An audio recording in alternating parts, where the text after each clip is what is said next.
Om Shanti. Welcome to आपके अपने channel meditation lamp, जिसे आप अपनी आत्मा को परमात्मा के ज्ञान खजाने से भरपूर करने के लिए, अपनी इस आध्यात्मिक यात्रा की उन्नति के लिए, उमंग उत्साह से जुड़े हुए नए नए वीडियोस को प्राप्त करने के लिए चैनल को लाइक शेयर सब्सक्राइब कर सकते हैं।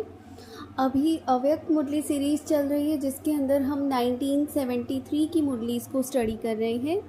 आज 19 अप्रैल की मुरली है, जिसका टाइटल है प्रत्यक्षता का पुरुषार्थ।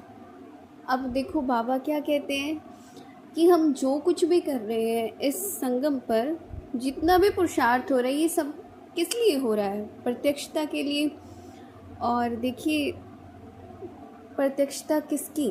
बाबा ने कहा है कि कल की भी मुरली थी, संडे की जो वाणी थी, उसमें भी था ना कि ये प्रत्यक्षता हो गई है कि ब्रह्मा कुमारी है, लेकिन भगवान, ये भगवान वाच है कि भगवान आ गया है, बाप आ गया है, उसकी प्रत्यक्षता कब होगी, वो कैसे होगी, उसके लिए तो काम करें हम। तो यहाँ पे बाबा ना एक एग्जाम्पल दे रहे हैं। आप दुनिया में भी देखो, कोई बुरे संग में अगर आत्मा रहती है, मान लो शराबी, जुआरी या जो कुछ भी है, ठीक है, तो अगर वो कुसंग में रहती है तो उसके चाल चलन से, उसके व्यवहार से, उसकी सारी चीज़ों से पता चल जाएगा, वो छिप नहीं सकता है।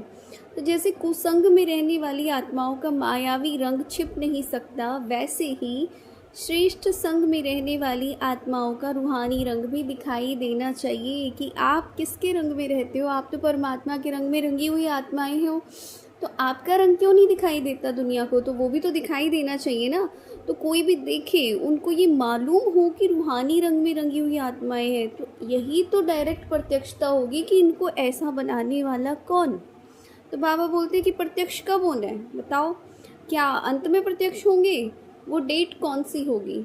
Now point to be underline. Shiva भगवान वाच, अंत की डेट सभी की प्रत्यक्षता के आधार पर है कि जब सारे ही प्रत्यक्ष हों। ड्रामा प्लान अनुसार आप श्रेष्ठ आत्माओं के साथ पश्चाताप का संबंध है। जब तक पश्चाताप न किया है, तब तक मुक्ति धाम में जाने का वर्षा भी नहीं पा सकते। ये लाइन बाबा बहुत गहरी बोल के निकल गए हैं, और इसके मतलब एक्सप्लेनेशन में या इसके कुछ सपोर्ट में और एक आध कोई और लाइन बोली नहीं। तो इसके बारे में बहुत सोचने वाली बात है कि बाबा क्या कहना चाह रहे हैं। तो सब अपना अपना मनन चिंतन करेंगे। देखो बाबा ने क्या कहा, बहुत बड़ी लाइन है कि ड्रामा प्लान अनुसार आप श्रेष्ठ आत्माओं के साथ पश्चाताप का संबंध है।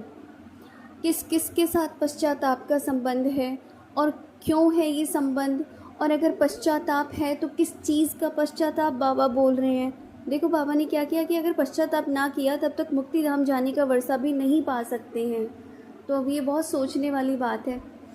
जनरली तो सारी मुरली में हम यही सुनते हैं कि पश्चाताप ना करना पड़े अंत में, कि हम रह गए, हमने जो है नहीं ज्ञान में चल पाए, नहीं पुरुषार्थ पूरा कर पाए। तो ऐसा तो नहीं होना चाहिए। देखिए जी, तो यहाँ पर इसका पॉसिबल मीनिंग क्या हो सकता है, वो जानना बहुत ज़्यादा ज़रूरी है। हर किसी का एक अलग अलग चिंतन हो सकता है।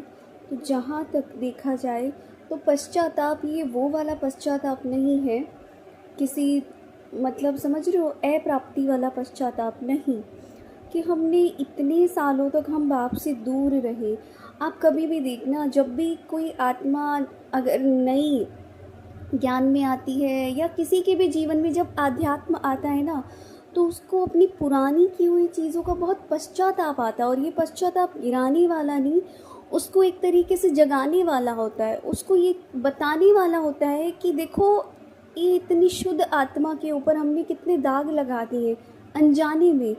तो कभी देखा होगा आपने, बहुत जगह देखा होगा ये चीज़, कि जब अचानक से किसी आत्मा को थोड़ी अकल आती है, जब उसकी आँखें खुलती है, तो उसको लगता है अरे ये क्या किया